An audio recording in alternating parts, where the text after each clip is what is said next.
D and Z. I am D, and we've got a great show for you tonight. The Yanks get their guy. The Knicks suck. And the big game is set. But we begin today's show with some breaking news. Bill Belichick will not be a first ballot Hall of Famer. He fell short in the votes.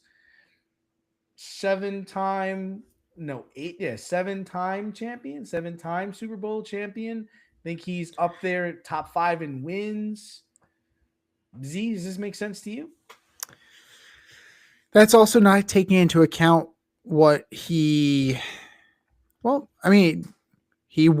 2 as a defensive coordinator for the Giants, I believe. So he's got some hardware. And so 6 as a head coach. I think 2 as a defensive coordinator. Nah. Oh, you're right. I forgot so right. Bill Belichick knows ball at this point. I think we understand that Bill Belichick is very good at his job. 8 times, not 7, 8-time Super Bowl champion, 6 as a head coach and 2 as an assistant coach. So that's quite impressive. Absolutely impressive. Most Super Bowl wins as a head coach, most Super Bowl appearances as a head coach, most playoff wins as a head coach, most playoff appearances as a coach, most division championships as a head coach. Keep going. Not a first ballot Hall of Famer. He obviously didn't win enough. No, fucking 5 years in Cleveland will do that to you. 5 years with the Cleveland Browns will fucking do that to you. You can't get the stink off of you. But a lot of it is petty. And Bill Polian has been working the committee, and apparently it worked. So as vengeance for Spygate, he's going to sit out for a year and not be a first ballot Hall of Famer. I'm all about petty. I'm good with that. That's fine. That's okay. But let's not pretend that Bill Belichick is not a great coach, because he is. You just listed all of his accolades, right? You're not going to, I was joking about the Cleveland Browns. You're not going to hold that against him. 36-44. So even then, not that terrible, right? Considering the fact that it's the Cleveland Browns, right? 8 games under 500 in 5 years. Not awful. You could be worse. You could absolutely be worse. The post Tom Brady life that Belichick has had has been a rough one. It's been a little bit of a rough one. You made one playoff with Mac Jones, and then he fell off a cliff. That 1 year with Cam Newton was god awful. And then now you're in University of North Carolina, and that's not great either. So it's always been the argument: can Bill Belichick be separated from Tom Brady? Can his success be measured outside of the Brady connection? Outside of the brief run with Bledsoe and the one season with Matt Castle, it's very difficult to kind of separate Brady from Belichick in that run, because they were so enmeshed. And it was very much that the player was an extension of the coach. But once Brady went to the Bucs and, got another Super Bowl, I think we've established that Brady was really the straw that stirred the drink on that. But it's petty. It's bullshit. It's just revenge for going out of your way to be underhanded when you were good enough that you didn't need to be underhanded. It's like Barry Bonds taking steroids. He already had immaculate hand-eye coordination. He already had power. You're just gilding the lily at that point. Wait, so, you're trying to say them not voting him in first ballot is that? Or you're trying to say he didn't need to do Spygate and Deflategate? I'm saying he didn't need to do those things in the first place. And this is the league, or this is the committee holding him to account after the slaps on the wrist that they got relative to what it was. My whole thing is they got penalized for it. They did. This is double They jeopardy. lost draft picks. They got fined. They still went back there and still won. And I'm of the mindset that they weren't the only people doing it. They're the people that got popped doing it. That's Fair. I mean, there's a reason why these coordinators cover their mouths when they call in the plays, and there's a reason why, you shred all your game books right after the games are over. There's stuff going on. You don't want to take even. I mean, I think he's still a good coach. I mean, you can't take that away from him, what he accomplished. And, first ballot means a lot to people. And it just, in my opinion, it makes kind of like a joke of the Hall of Fame. Because, if you're going to go around and tell everybody to vote a certain way on a guy just because, he got by on something or he gamed the system, what is that about? I mean, the Colts, I'm pretty sure, it was the Colts who sent some woman to Joe Namath's room the night before the Super Bowl. That worked out well. That worked out well for everybody. As Joe Namath said. It just I don't think it's fair to do that because, like you said, he was good with the help, and without the help, it didn't matter. They still went back and won after that. So I think it is petty, and I hope it's not true that that's what Bill Polian's going around doing. But it is what it is. He's gonna get in. It just won't be first ballot, and now you hurt other people's chances of going in first ballot. Right, and it's just what was the point of it? I would just like to know what the point of it was. Just oh, you're not a first. You're to your point. You're still going in. It's not like you have this unified front again, like Barry Bonds. Like, we're keeping you out. That's it. That's all. Like there's no gatekeeping here. This is, Who made him the gatekeeper? Who I don't made him, understand. Like, the big dog. This. Because but you also had to get people to go along with this. Is his voice strong enough in those rooms to get all these people to listen, and you're still holding a grudge of something that happened so long ago. I mean, it's almost 20 years ago. Yeah, Spygate was almost 20 years ago. But I can understand why you would hold a grudge, considering the fact that they were the chief rival. Like, how many times could the Colts have bested the Patriots? Like. And we'll never know because they couldn't. Whether it was legitimate or illegitimate, we'll never know. Right? So it's one of those things that, I get your butt hurt because you got past Brady one time. Right? That fantastic. Like, you got one. You did get one. But it does come off as petty and childish. Yeah. I don't like it. It stinks. But sticking with the Patriots, Drake May and the Patriots beat the Broncos 10-7 in the AFC Championship game to advance to the big game. Would the outcome of the game be different if Bo Nix played or if Sean Payton took the points on fourth down to go up 10-0? What do you think, Z?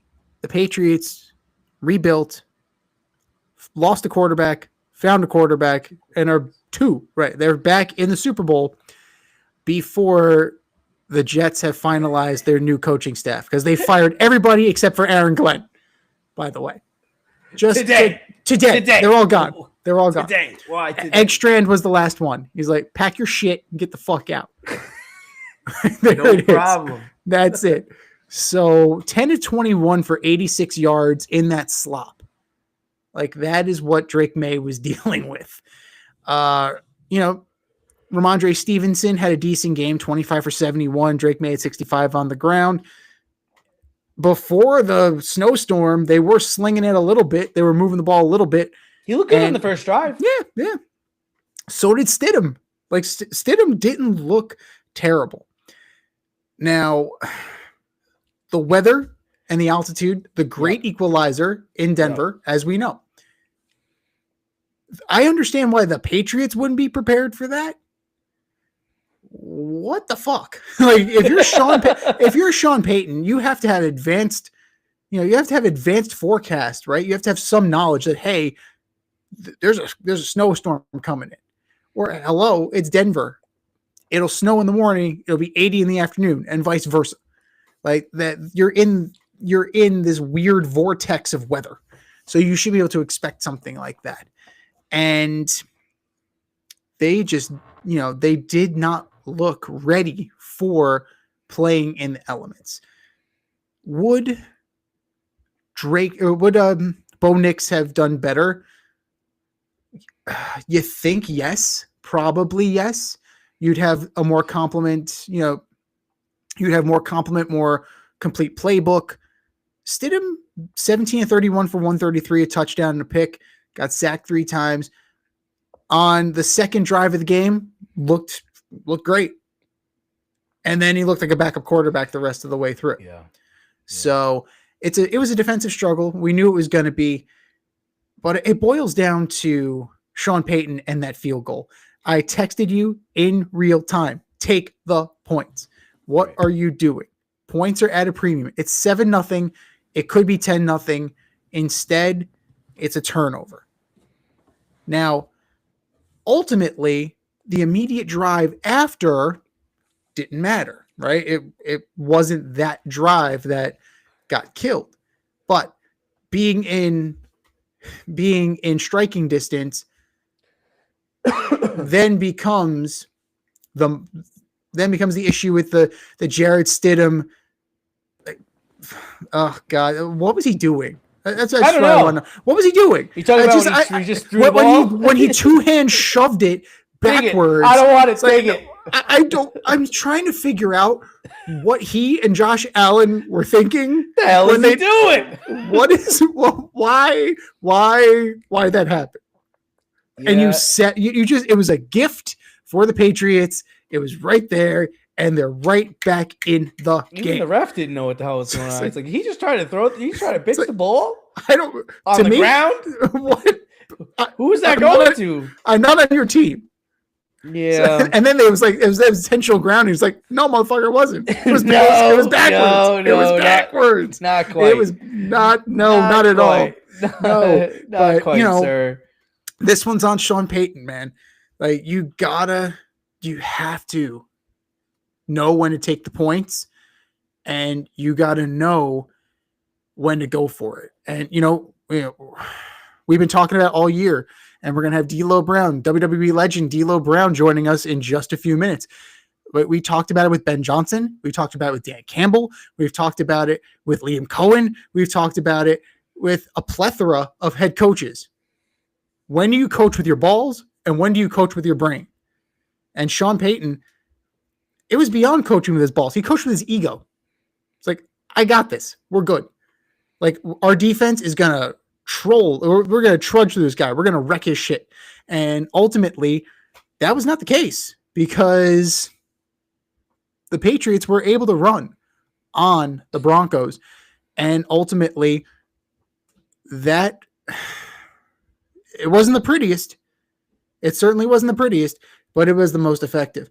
But you have to think that in a world where Bo Nix is playing in that game, that the Broncos are in the Super Bowl. Yeah, so I don't like to play the what if game, but Bo Nix didn't exactly light it up all year. He had his moments where he was like non-existent for 3 quarters, and then all of a sudden became a football player.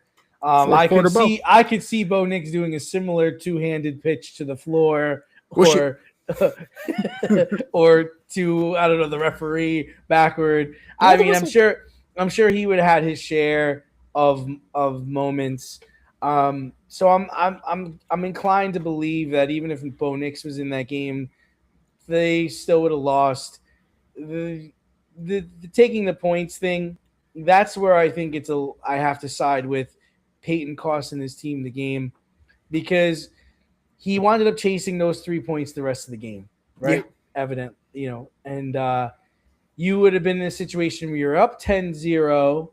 Now you're in control. Your guys are feeling good, and now that it's on the onus of the Patriots to come back and catch you. And even if let's say the weather comes in and it does exactly what it does, it stymied both teams, right? Yeah. Now it's 10-10, and we're going into overtime, and anything can happen. Patriots probably win the game 9 out of 10 times, but you took that away from your fans, you took that away from your players, and you took it away from the viewers. You did. And, it's one of those things that Peyton is going to have to live with. And it's not like he's got some Scrabino kicker. He's got Will Lutz, who did miss. Like the once the Patriot guy snow missed came too, in, right? yeah, Borquez, he did too. But once the weather came in and it was like kicking a rock in a wind tunnel, it was over. They were also two cold weather teams, and Yeah.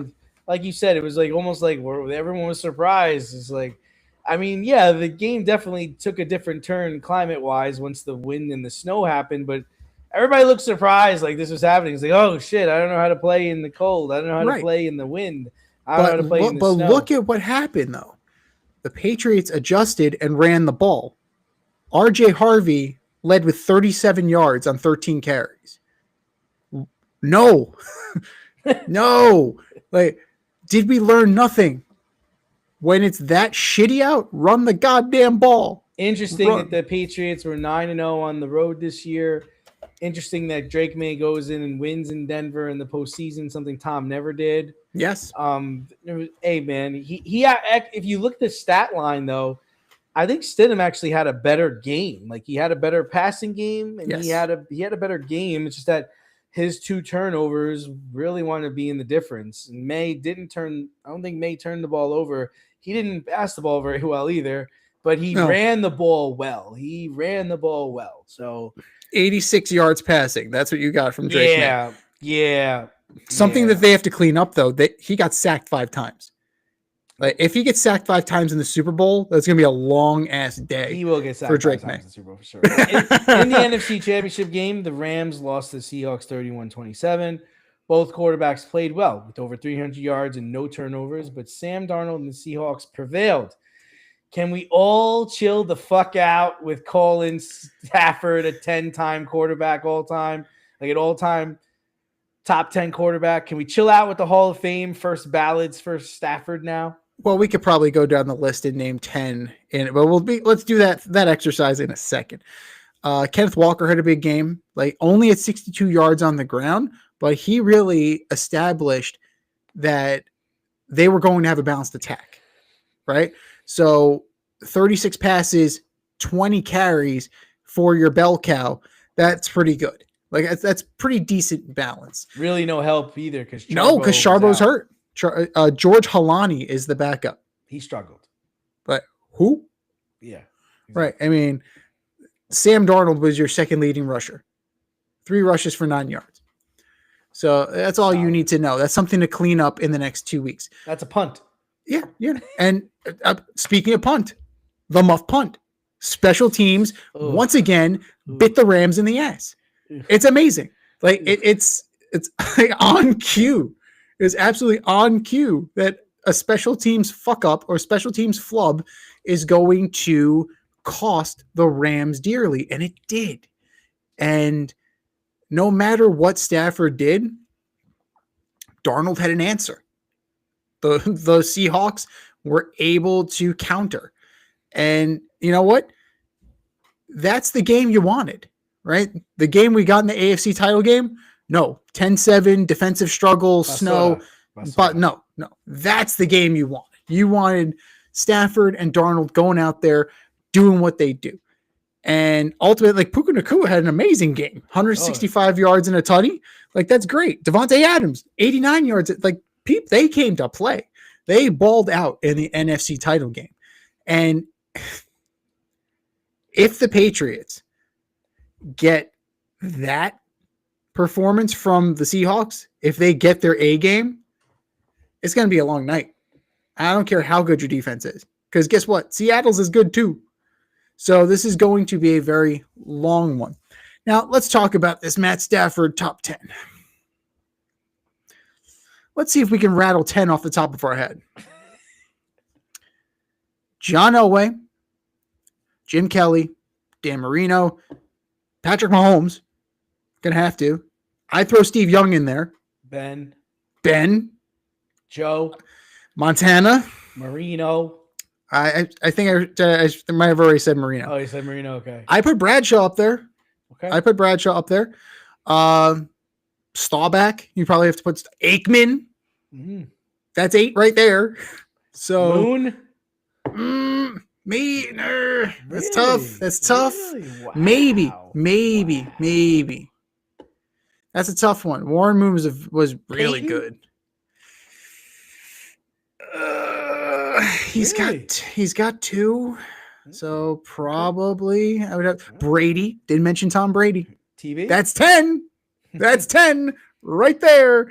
And the only question is maybe Warren Moon or Dan Marino because they didn't win anything, or Jim Kelly because they didn't win anything.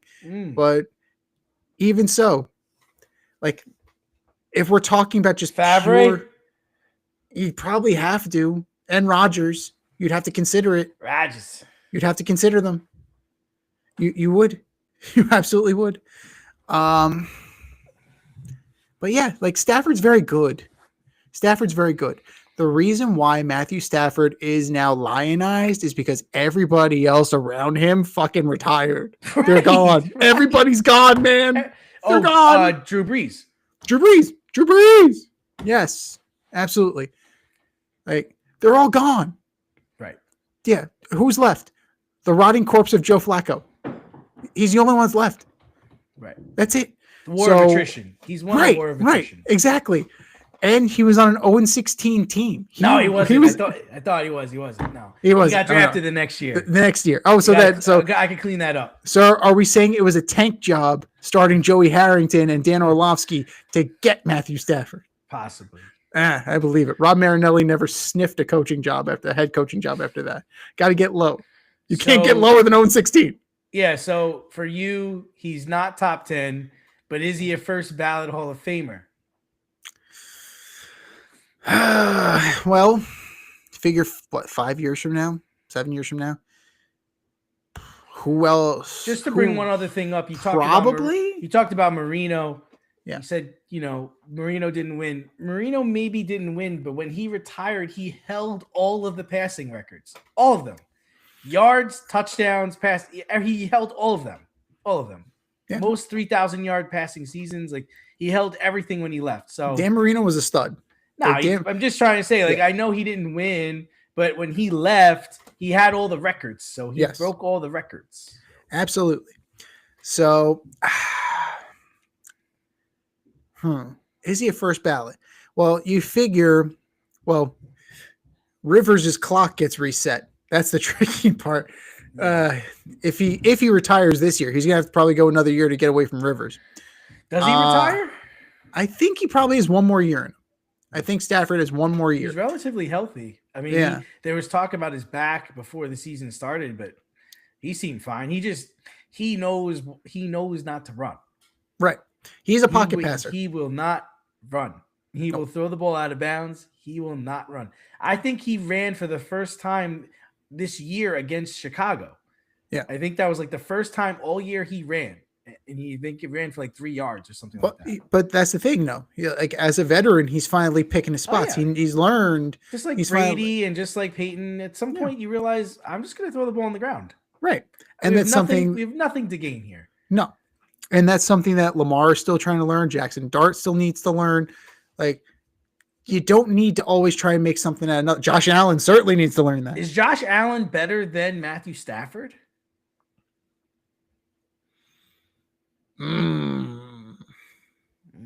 That's a good one. That is a good one. I would have to say Josh Allen is only because he's a dual threat, right? You're not going to like Matthew Stafford is not a burner. Like he's not going to take off. And if he does, I'm going to tee off on him. Vaya con Dios. Right. Josh Allen's going to truck you. Like, that's or he's going to pitch the ball to somebody. We don't know who. But he's going to pitch it somewhere. Right. So, but in terms of dual talent, I would go Allen over Stafford right now. But yeah, you have to think he's in consideration for first ballot Hall of Famer. Wow. It depends on who else is there. And I don't know, because it's taken Rivers this long. It took Eli Manning this long, and Eli Manning they don't have that dissimilar of a record, and Eli's got 2. So, and he beat Tom. And he beat Tom twice. He's nice. He's Eli Manning. He's nice. And he beat the undefeated Patriot team. He beat him twice. So, Greasy better than Stafford? Ooh, I was starting to think about like the vintage quarterbacks, right? Like I was gonna throw Johnny U on there, and like, Johnny U's better than him, right? I mean, that's not even a question, is it? Is it a question? Yikes! Numbers wise, Stafford smokes him in terms of touchdowns, but that's the thing. It was a different time. You have to take into account that you're not. I mean, they're not throwing with the regularity that they're throwing now. Right. So, and also Johnny U never had Megatron. So, I think Flacco or Stafford. I'd have to go Flacco, actually. I mean, right? I would. Matt Ryan or Stafford? Matty Ice. Oof. That's telling. The only problem is that, Matt doesn't have any, and Stafford at least has the one. He would have had one if it wasn't for Kyle Shanahan. Yeah. Like, so I went on, our socials, and I gave my perspective on this. It's like, I think we're forgetting a whole part of his career. Like, yes, he played for the Detroit Lions, where he was fucking lousy. Like, he didn't win. He didn't win. He was 0-3 in the playoffs, and he had a sub 500 record as in the regular season. And then he goes to the Rams to a loaded team where Devontae Adams is the number 2. And even when the year they won the Super Bowl, they had Cooper Kupp, who was the MVP of the Super Bowl. He didn't even get the MVP award. Right. So it's, I think Stafford's good, but he doesn't have any passing records. I think he's 6th or 7th all time. I mean, how much longer is he going to play? I mean, if he's just going to keep throwing, he could probably play into his 40s, but will he? I don't know. I mean, I doubt that he would do that, though. If Eli's not a first ballot, then Matthew Stafford's not a first ballot. Right. It's just, if Bill Belichick's not a first ballot, Matthew Stafford definitely ain't a first ballot. Like, right. If Bill Belichick's not a first ballot, then now if he goes on a tear and he winds up winning like 3 or 4 Super Bowls, which it's possible, then we could talk about it. But right now he's only got 1, and he's Matthew Stafford. Like, even against Chicago last week, he didn't throw any touchdown passes. No, he didn't. He put up a lot of yards. Put up 236 yards or 246 yards, but he didn't throw any touchdown passes, and he didn't run. I'm not saying you got to be a dual threat, but like I talked about over the weekend. I mean, who are his peers right now? Like, it's the war of attrition, dude. Like, everybody that used to slap you is gone. That's why you're winning, because with the exception of Rodgers, but Rodgers is now in the other conference. Like, all the guys that were slapping you around are gone. Like Roethlisberger, Brady, Manning, Drew Brees, all these guys, Matt Ryan, all these guys are gone, and now you're winning. So what does that mean? I don't know what it means. I mean, come on. The 4 quarterbacks left were May, Stidham. May, Stidham, Stafford, Darnold, and fucking Darnold, dude. Right. Like, whatever, man. Like, whatever. So, the stage is set. The stage is set, like you said. Stage is set. So we got a rematch. Seahawks, Patriots. Yeah. So what's the storyline? We have 2 weeks to talk about this. So what is the storyline that? Ghostbuster. It's the Ghostbuster. He's going to be the Ghostbuster. That's the storyline. It's Sam Darnold all the way. That's it. And he's playing the game. He's playing against the team that he was seeing ghosts against. And this is everything coming to a head. You get drafted by the New York Jets. You're paired with Adam Gase. You see ghosts.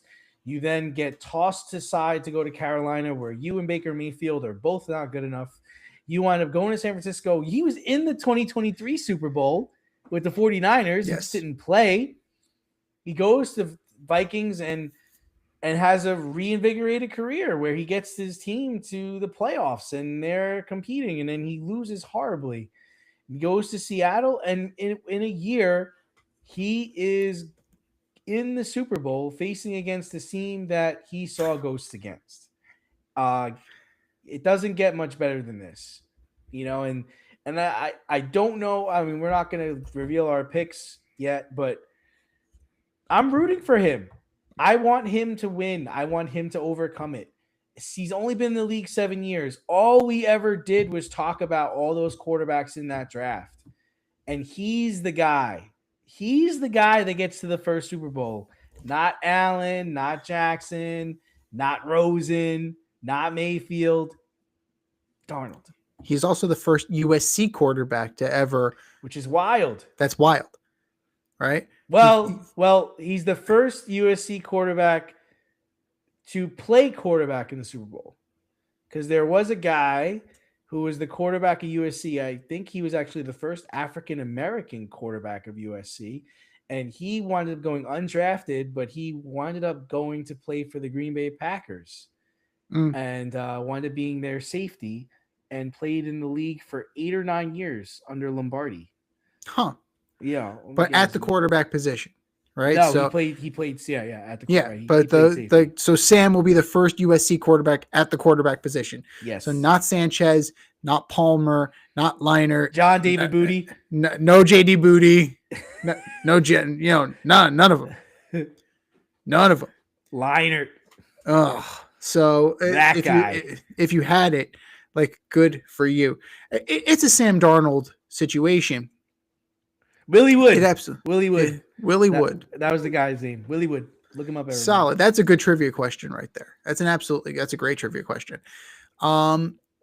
It really is. The lion's share of the story is going to be about Sam Darnold exercising demons, ghosts, if you will.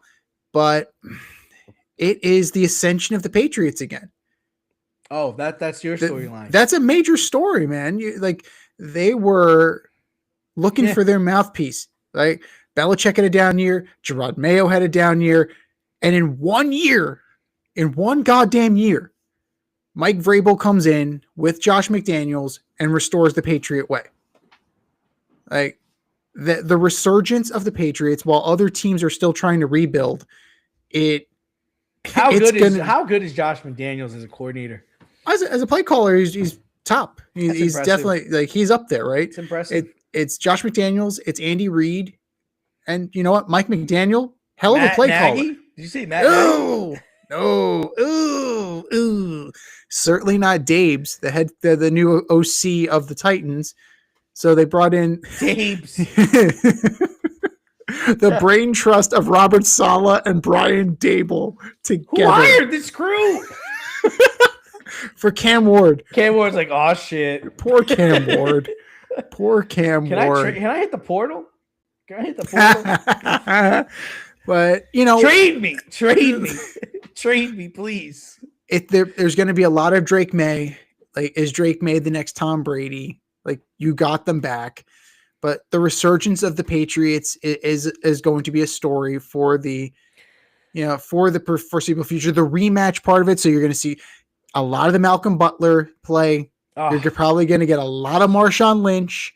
You're going to get there's going to be a lot of Russ bashing for the next 2 weeks, even though such a good Super Bowl. It was a great Super Bowl. 28-24. Yeah. And we're going to see that reaction from Brady on the sidelines. Oh shit. We won. Yes. Fantastic. He did high-five Garoppolo. God. Now, so if they get in that position, like, they're on the goal line, do they pound the ball? Run the goddamn ball. Like, you hope that Josh McDaniels learns his fucking lesson. It's like, I've been here before. This feels familiar. I've seen this. What do I do? Josh McDaniels was the OC of the Patriots. Patriots, right? Yes. Or was it? Yes. No, it was McDaniels. Or was it Bill O'Brien? I think it might have been. It might have been Bill O'Brien. But who was it? It was Darrell Bevel was the OC for Seattle. Seahawks. Yeah. Yeah. It's like, dude, it's like, I've been here before. This looks so familiar. Walker, run the goddamn ball. I think it'll be a good game, and I don't think it'll be as good as that one, because you had the Legion of Boom coming off of fucking crushing Peyton in Super Bowl 50, right? Or no, I don't know if it was Super Bowl 50, but they crushed Peyton Manning, at and then Meadowland at at MetLife. the Meadowlands, and then the next game, the next Super Bowl, they were going up against Tom, but Tom and company were ready. We're like, all right, just gonna throw out passes the whole game, and Yeah. stay out of the middle of the field, make them defend, And and where Brady where Brady has the edge, well, several edges, but Drake May like has that little bit of the fumbling problem. He's got a little turnover prone. We've seen that, something that the Seahawks can exploit. oh yeah, But I think both quarterbacks are flawed, oh, right? completely.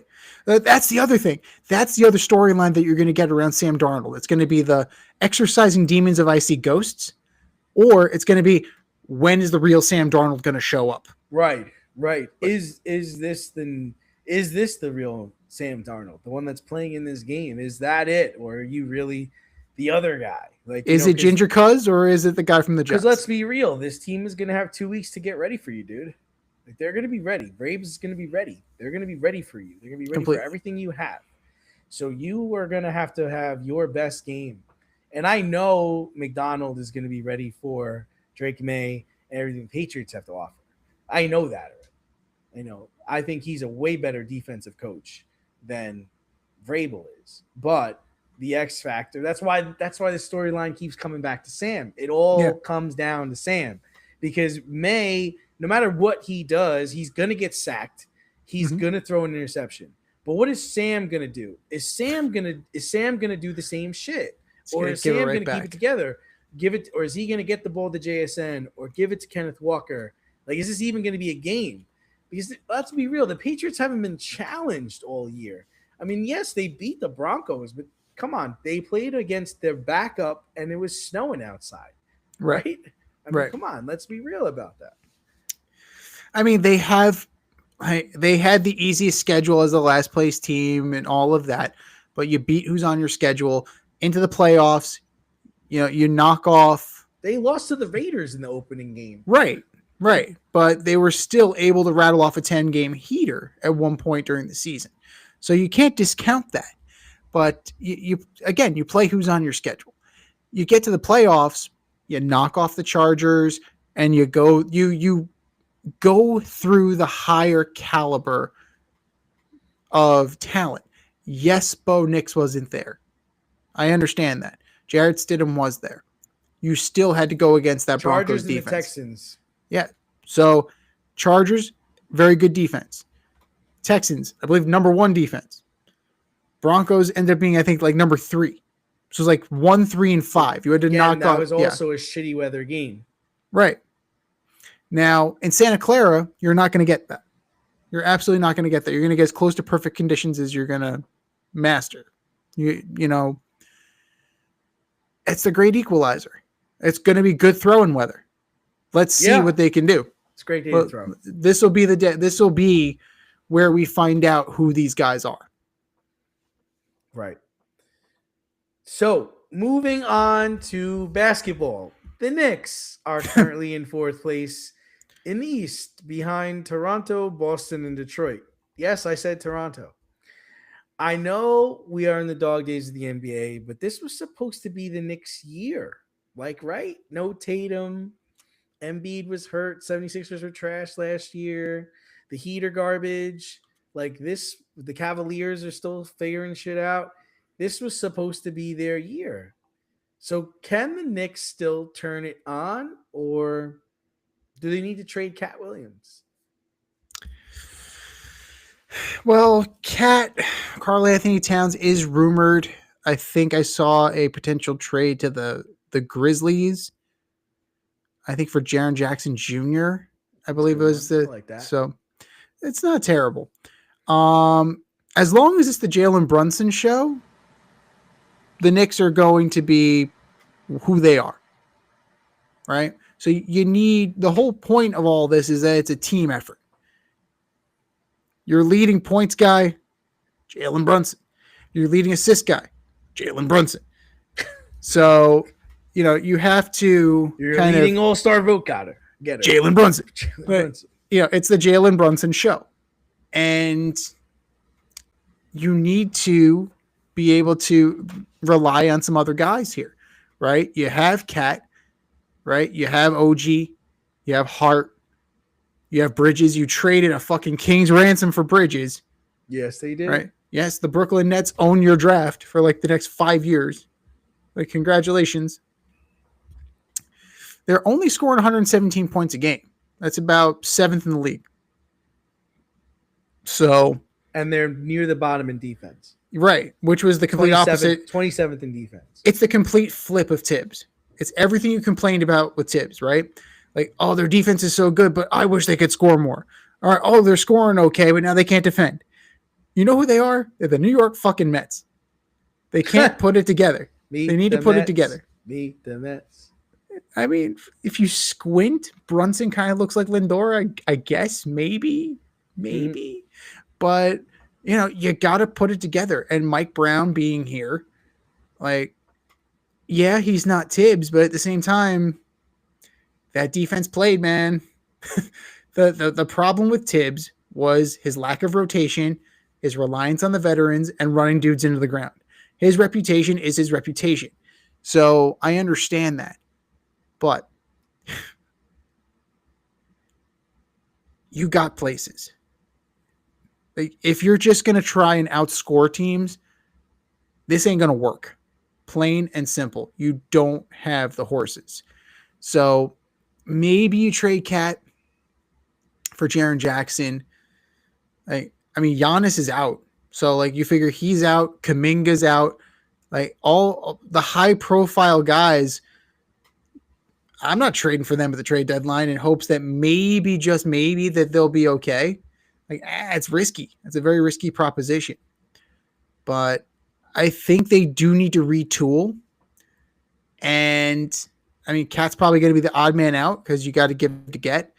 But something needs to get done because this version of the Knicks, they're not going to go far in the playoffs. No, not at all. And Z, I'm gonna do you one better. I don't think they have the coaching for it. I've seen Mike Brown. I've seen it before. Yeah. Mike Brown is a good coach. He's a good guy. He's a player's coach. He's too nice. He's too nice. He's not going to get in someone's face. He's not going to call someone out. He's not the guy that gets your team over the hump, right? He's not your guy that you're going to go to war with, right, to battle with. He's a guy that's going to win you games. He'll get coach of the year, but eventually players are going to do what they want to do. And I just don't think he has the attitude that the New York Knicks need.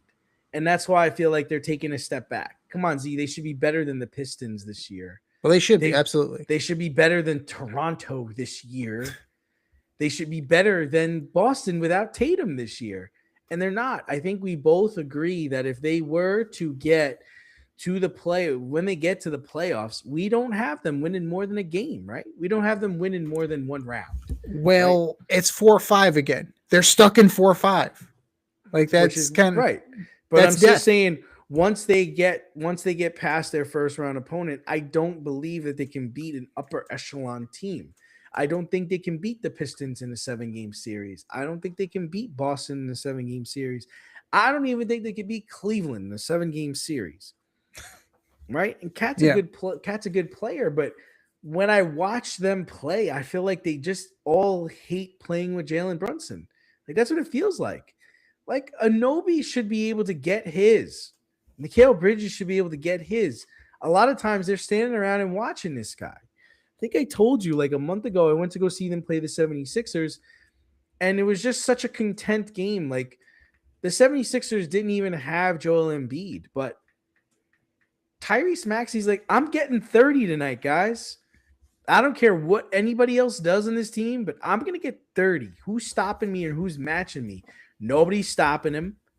And at that night, Brunson wasn't able to match him. So they lost.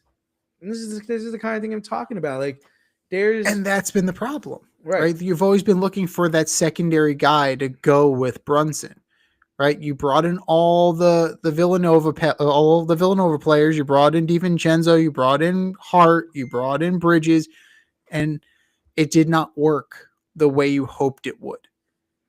right? They don't have a secondary scorer at the level of Brunson. They don't have the 1A. Cat hasn't been the 1A that they were He's just hoping not that for. guy. He's not No. that guy. Now, the other thing I saw, which I'm not enthused about, but maybe they do it. Cat to the Mavericks, and you bring back Anthony Davis. It improves your defense, but is he going to play? That's No. my question. That's No. my problem with Anthony Davis. No, he's Is not he going to gonna fucking play? He's not going to play. He's not going to play. Right? And that you run the risk of him, a guy like Kawhi, like anytime you want to start thinking about guys like that, right? Potential game changers. It's like, but is he going to play? He's not going to play. Right. I like the idea maybe of going for Kuminga, going for another guard, going for another player, going for another scorer, right? Because you tried the big man thing, it just didn't work. Do you pony up for Giannis? Right? I mean, that's the only other option. He's hurt again. He is hurt. Like, that's giving me a little pause. The problem is like you don't have any draft picks and you're not winning. Right.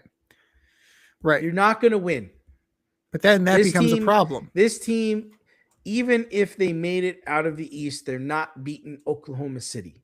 They're not beating the Houston Rockets. They're not beating the Spurs.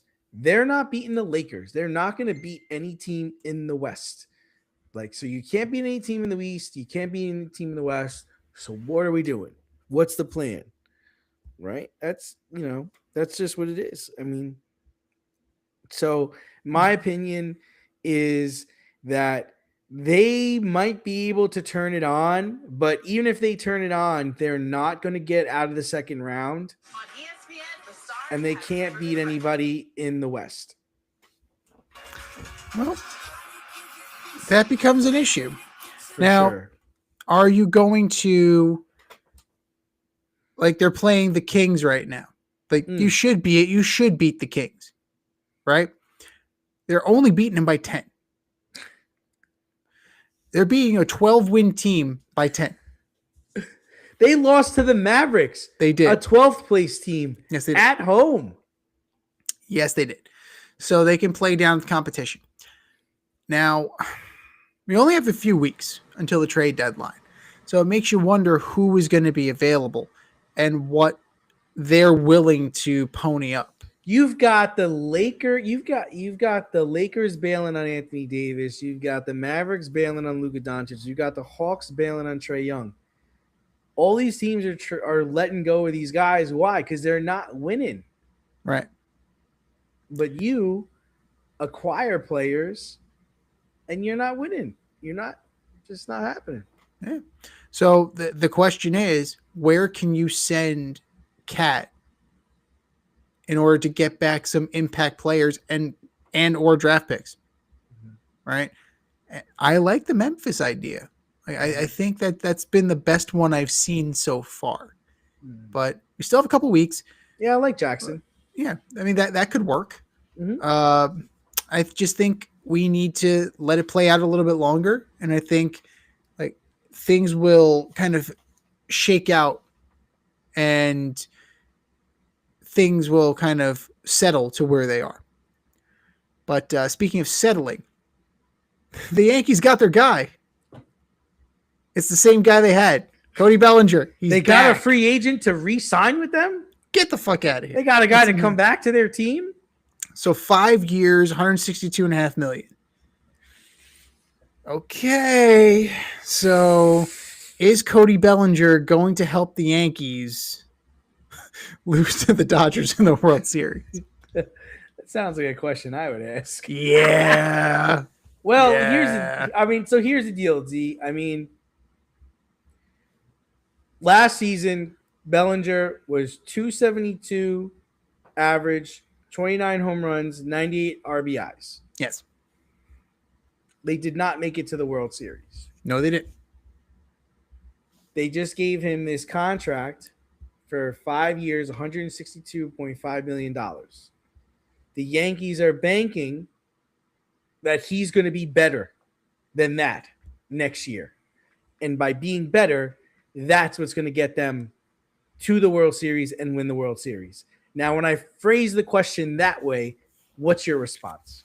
Yeah, no.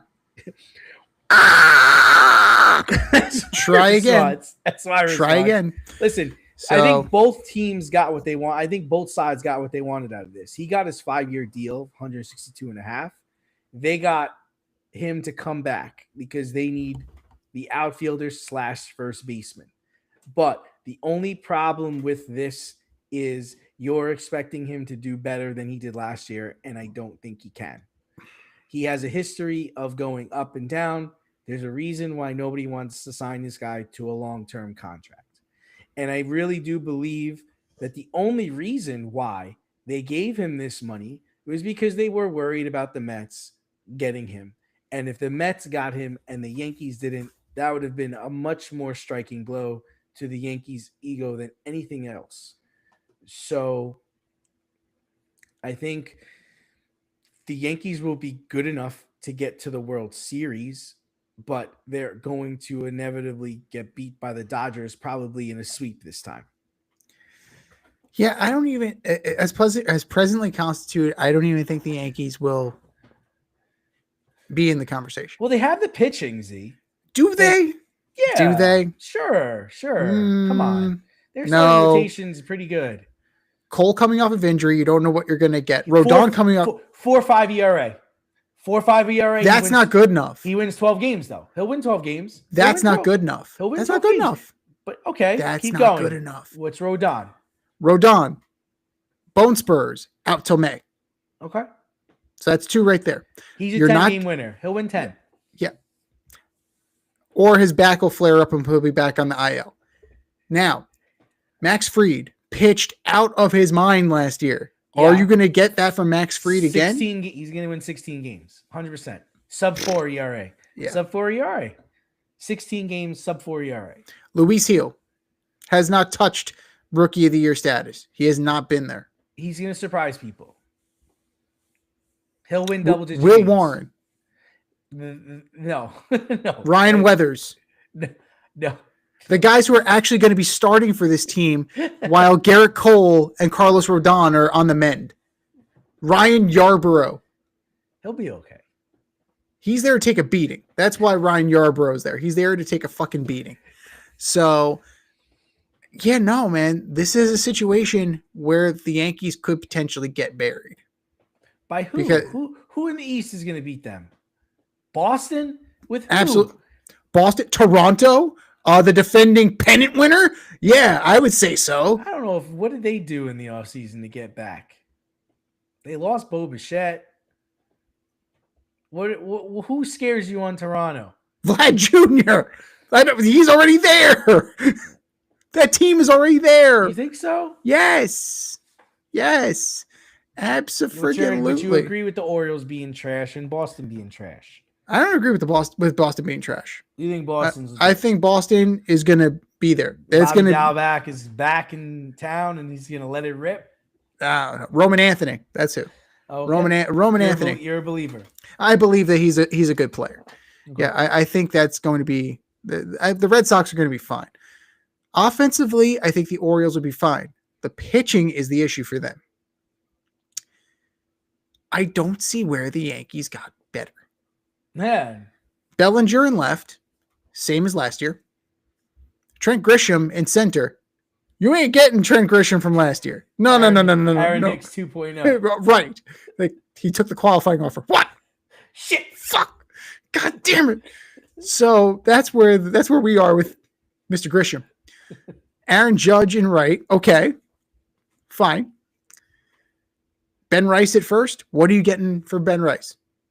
Like, is he Ben Aros? Is he going to be the guy who he was? He's going to have to be like the 22, 24 home run guy. Yeah, he's going to have to replace. I think he can do it. We'll see. I think he's that good. But we'll see. First base. He's got to play first base. He's got to. What's your alternative? Clay could play first base, and then the Martian could go play the outfield. Dominguez is not good. Sorry, guys. I hate to break it to you. Jason Dominguez isn't good. Dominguez is not good. 5'7". He's a bloated Melky Cabrera. There you go. You have at second base, you have Jazz, who they're trying to trade. Okay.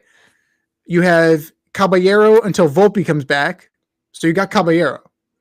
Because I doubt that you're going to stick Volpe out there. And then you have a platoon of Ahmed Rosario and Ryan McMahon at third base. Defensively, awesome. That's great. Can Ryan McMahon actually hit above 240? Can he actually, with a short porch in right field, can he actually hit? Can he hit a representative? Just hit your weight, motherfucker. That's it. That's it. It's like, dude, you came from Colorado. Like you came from Colorado to just as good of a situation with a short porch in right field. God damn it! And then behind the plate, who's catching? Austin Wells. Yeah, I didn't do anything for me. Austin Wells doesn't do shit for me. He looks good when he strikes out. He does. He's got that nice mustache. He's gonna go eat a breakfast burrito. Bad when I strike out, but he looks good when he strikes out. Yeah, and then you're gonna have what, JC Escara backing him up. Or is Ben Rice going to be back? Ben Rice is going to have to be the back. Then who's going to play first base? Bellinger. Then Martian in the outfield. No, that's a bad idea. That's a bad idea. No. Oh, I forgot the immortal Paul Blackburn is also getting an invite to spring training to be in the rotation. Exactly. You lost Devin Williams. You lost Luke Weaver. You have a full season of Doval. Doval was not great. Bednar was good, so you have Bednar in the back end of the bullpen. In close games. Who's going to get him? Who's going to get it to him? Right? So I'm not seeing it, man. I'm just not seeing it. And Michael Kay going on his radio show talking about how if the Yankees run it back with this team, they could be a 96-win team with Cole. Like that, those are some rosy ass glasses, my friend. I agree with him. I think they can win 96 games. That is some rosy, but they're not the Yankees of old. They're not the Yankees that kick people's ass and dominate. They're gonna turn more heads this year, I think, pitching than hitting, because this all also relies on a healthy Aaron Judge, who is a big dude and he's getting older, right? I mean, let's be real about that. That's a lot of ifs. He's a big dude and he's getting older, right? But that's a lot. I mean, that's a lot of ifs. If Cody Bellinger can play up to standard, if Aaron Judge can stay healthy, if Jazz can actually stay on this team and keep his head on straight, if Garrett Cole can come back, if Carlos Rodon, if the guys from last year play up to their par. Finish this sentence for me. The Yankees will make the World Series if the Blue Jays completely fall apart. Okay. That's it. So the division is the Blue Jays is to lose completely, even though they finished the season last season tied with the Yankees, right? The Blue Jays are better than the Yankees. Okay. Clearly better than the Yankees. Okay. So it's going. They need more, right? We've been talking about it with the Mets, right? We said the Mets need more, and what they do? They went and got Luis Robert. I'm not enthused, but hey, man, could be a change of scenery guy, right? Maybe could be a change of scenery guy, possibly. And it only cost you Luis Angel Acuna and a low-level prospect. So that's fine. You take a flyer. That I'm okay with that on a flyer. A year Freddie Peralta for Sproat and Williams. You got Tobias Myers back in that deal. Right? So, and then you got Bo Bichette. A year of Bo Bichette. The Yankees need more. They need to infuse this team with a little bit more oomph. Ahmed Rosario is not it. Like bringing back the guys that were already here that didn't excite you in the first place is not it. You're the New York fucking Yankees. Start acting like it, goddammit. So here's my question. There's all the talk. They want a salary cap and everything like that. So if there's a salary cap, I'm assuming the Yankees are going to spend all of it? Is that what they'll do? Well, if George was the owner, yeah. I'm just curious, like, what the salary cap's going to change. Like, because right now, there's no cap. So you spend as much as you want. Spend as much as you want. Dodgers go nuts and The Yankees are top 5 in Right. payroll. Mets Well, are top with the 5 in salary payroll. cap, So if you put in a salary cap, right? Yeah. Obviously, the Dodgers are going to hit that. So now are the Yankees going to hit that number regardless of what it is? Like, is that how this is going to play out? I don't Will know. you have teams that don't spend the cap?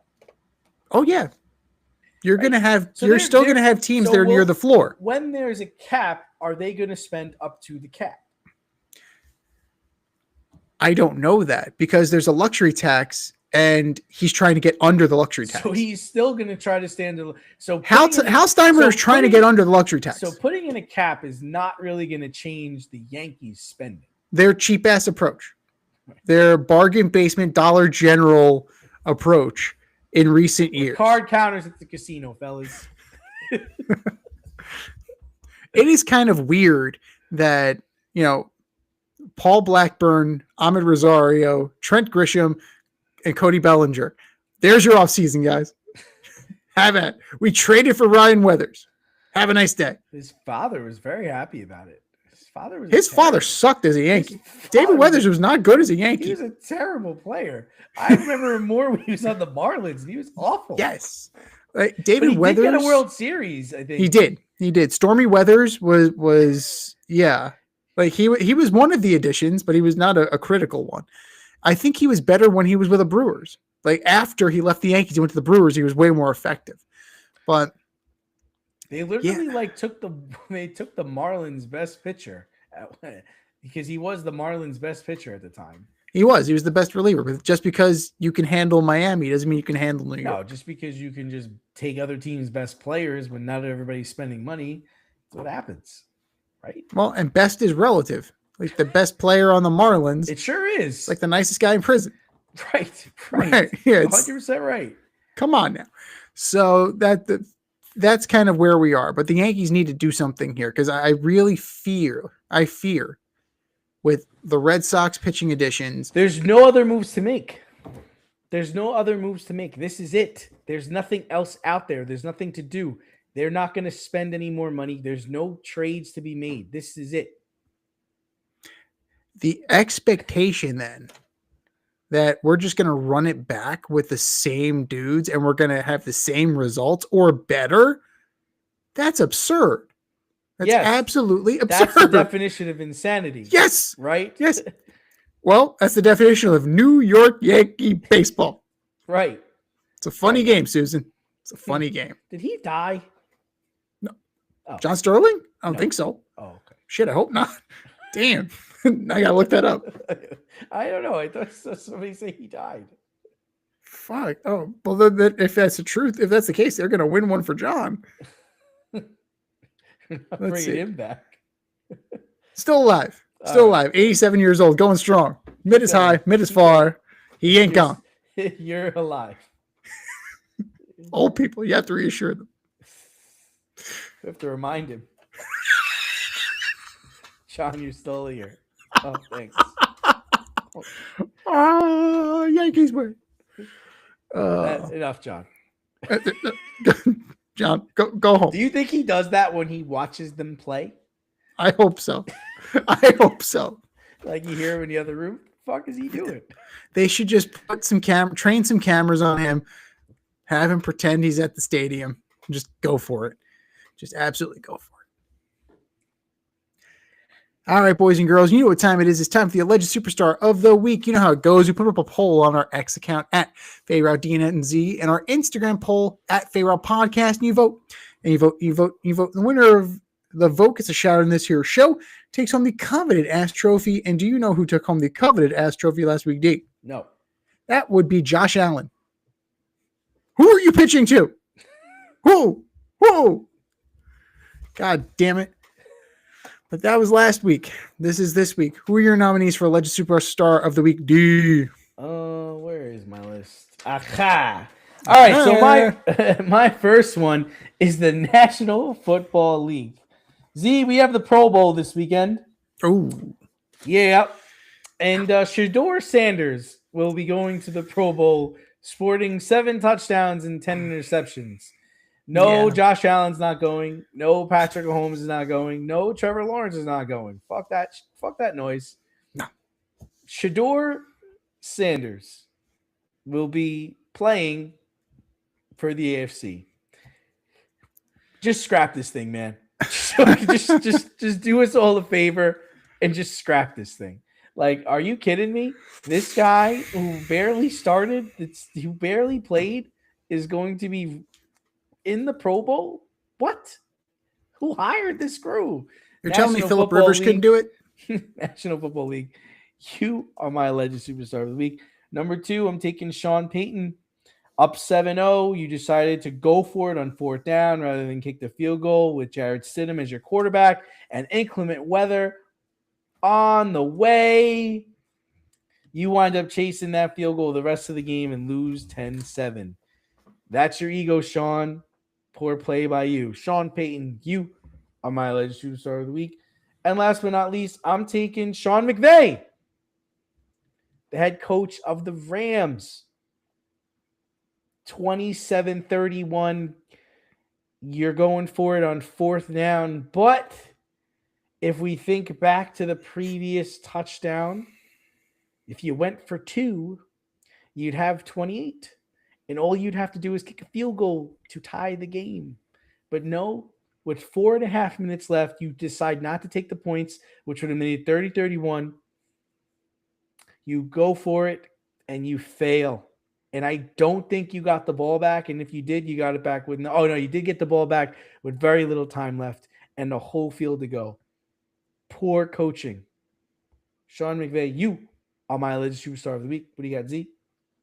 I mean, you can't argue any of those. Right. It was 20-31. Oof. And they scored the touchdown and they didn't go for 2. You go for 2 there. That was what part of the game? That was in the 4th quarter. No, it was in the 3rd quarter. 2 minutes left in the 3rd quarter.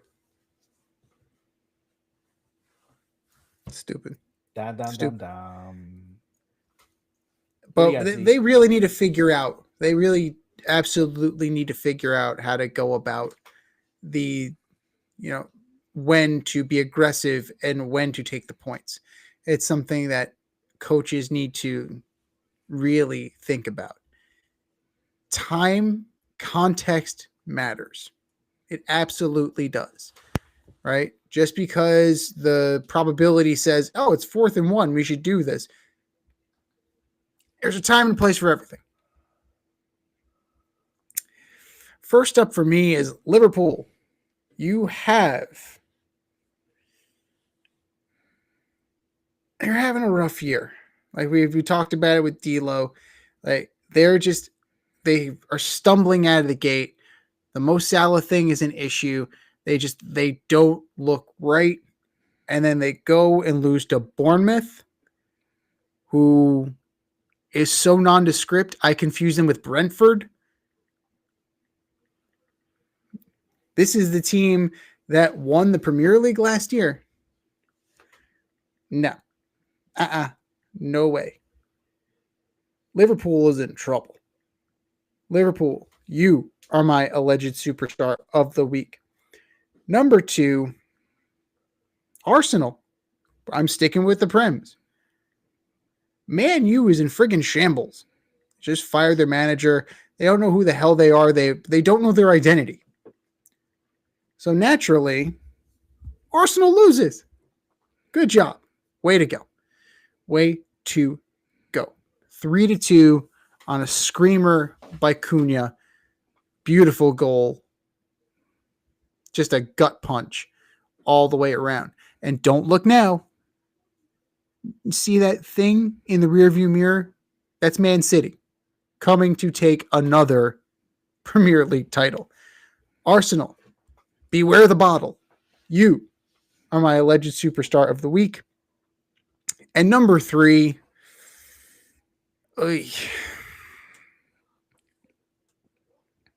you got to go with Drake May. I'm sorry. Yeah, I understand the weather was an issue, but 10 of 21 for 86 yards, no passing touchdown, sacked 5 times. not great. Good enough, but not great. Like if you're now all of a sudden drawing comparisons to Tom Brady, you got to be pulling in Tom Brady numbers. Those are rookie numbers in this racket. Well, second year numbers in this racket. Drake May, you got 2 weeks to kind of fix this and get right, because he hasn't had a great postseason and it's continued. Drake May, you are my alleged superstar of the week. I think we said our piece. Go to our X account at FadeRouteDNZ. Go to our Instagram poll at FadeRoutePodcast and vote. And vote, and vote, and vote. And for our nominees.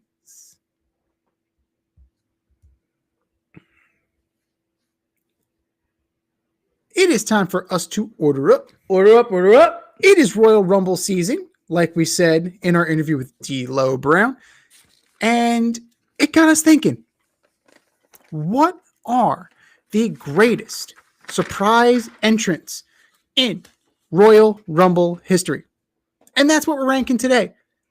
Our biggest surprise Royal Rumble entrance from 5 to 1. What do you got, D? All right, so I went a little traditional, but a little unconventional at the end. All right, so I'm going to start off with 2017 Royal Rumble, Goldberg. Okay. Goldberg enters, eliminates Lesnar in seconds. Kind of a big deal. Okay. Number 4, Mr. Perfect entered the 2002 Royal Rumble when he was fired months earlier, and he just showed up and was in the Royal Rumble, which was really cool at the time. It was Mr. Perfect. I was a Mr. Perfect fan. It was pretty cool.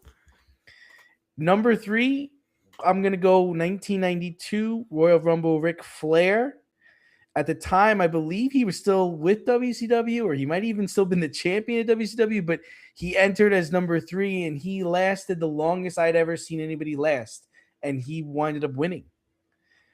Number 2, I'm sure this is going to be on your list, but I think John Cena, right?